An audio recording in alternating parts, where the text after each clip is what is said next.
Yeah, I'm kind of halfway now. That only took about a couple of minutes, but you can already see that the tread is a lot more slimmer now. So I'm getting there, but you can also see the front, if this focuses, that the obviously the detail on the front of the face is now gone, so that will need to be put back in once I've done this step. And just to be clear, I'm actually using the same technique with the Dremel cutting disc to actually grind this down rather than using the lathe cutter. Right, another minute or two, and I'll ground it down. If I just pull this forward, you can actually see the profile there. Measuring that now, the entire width, including the flange and the tread, is now exactly 1.3, which is what it should be. That's the standard thickness in 2mm Finescale standards. So happy with the profile now. Now I've quickly just put the wheels back on loosely on the axle just to show the difference of what we've just done. So obviously the wheel on the left is the unmachined end gauge wheel, and the one on the right is the one we've just been working on. So you can actually see the actual difference. You can see how much thinner the flange is compared to the one on the left, and obviously the width of the tread is much more to scale and to Finescale standards. I've just popped the wheel back in to the bogie just to have a quick look, really. Just to see how things look on the side. Ooh. On the side. Obviously the front face would need painting after we're done. But you can see how much slimmer that wheel profile is compared to the others. The back-to-back is not correct at the moment. It's far too apart because we haven't got to that step yet, but just to see what it looks like sitting in the bogie, not too bad. That's good, but what we do need to address is, if this camera focus, putting the detail, that little recessed detail, back onto the front of the wheel, because it's just blank now. Back to the wheel, we've actually got a recess in the front which is now lost, so that's what we're going to look at trying to put back on now. Okay guys, this is the next day now, the next evening, and I've gone ahead and actually using the cutter on the lathe, I've actually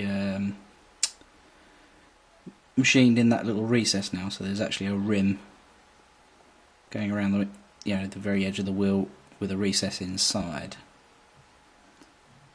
A little hard to focus, but you can see that kind of recess in the middle now. Now I've actually changed what I'm doing here again. So whereas before I was holding the wheel in with the drill bit, I've actually remade a new plastic Delrin spindle, and I'm actually using the shaft axle from the actual wheel itself. So I've actually removed the where is she? I've actually removed the gear from the axle using the pinion puller. So I'm actually now using that to hold the wheels on. But suffice to say, that wheel is now done. So yeah, that wheel's done.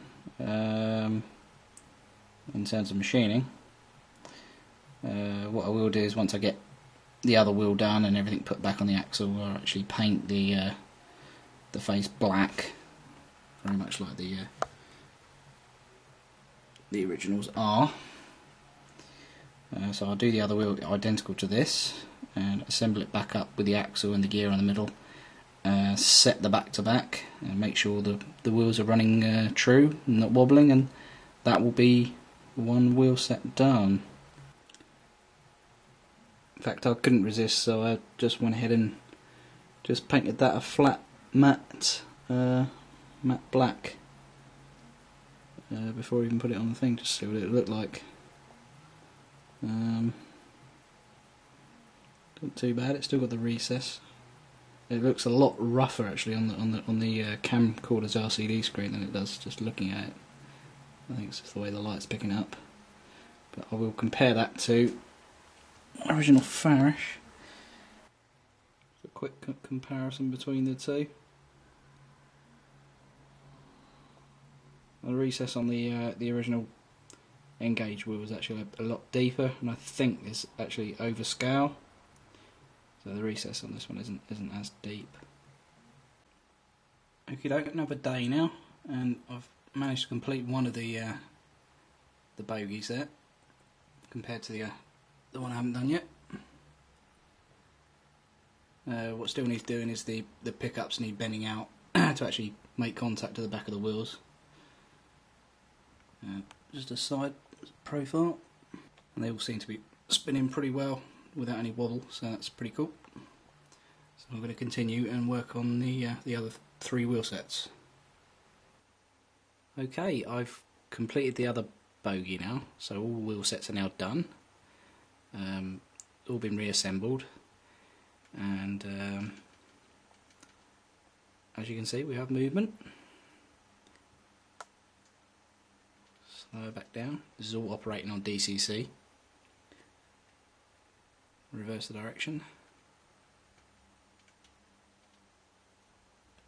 and she's moving nicely there. Now, proof is in the pudding. We're heading on to the point now, half finished point. Turn out, in close up to the frog, and hopefully it's running through. Now I can't go any further than that because it's not finished, but she seems to be running through the frog of the point of the turnout quite nicely there. Reverse back through, and there we go. Running fairly smooth there. Just run it up to the end, and down again.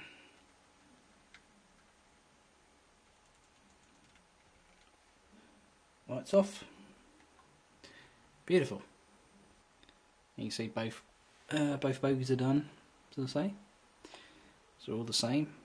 Now the only thing really left to do is, well, firstly I've already bent the phosphor bronze pickups outwards, so they're making proper contact with the wheels. But the only thing what really needs doing, which I haven't done, is the wheels have got a lot of side slop, as you can see there.